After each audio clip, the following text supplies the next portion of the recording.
Рахинже Кавми группасының 580 бенден зияды темселжісі августның 25-ден Мьянмадан Бангладешке қачты.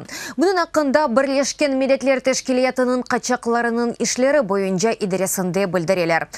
15 бин қачақ шымды Мьянма ве Бангладеш арасындaki сынарда болуна. Венизам құройчыларының тәшкеруі себебінден елуны девам етіп оламайлар. Бірлешкен Милләтләр Тәшкилиятында Бангладеш акимиятыны кетешатны тезлештірмеге чағыралар. Мьянмада Рахинже Кавми азлықтыр. Мемлекет акимияты оларны канунсыз ижретші олар ақтаный.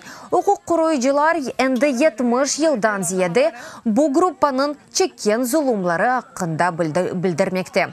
Августа Рахинже ве Бенгаллар арасында юз берген неже чатышманың нәтижесінде адамлар қачмаға башлады. О вақыт 400-ден зияде инсан әлі қолды сасен Рахинжалар.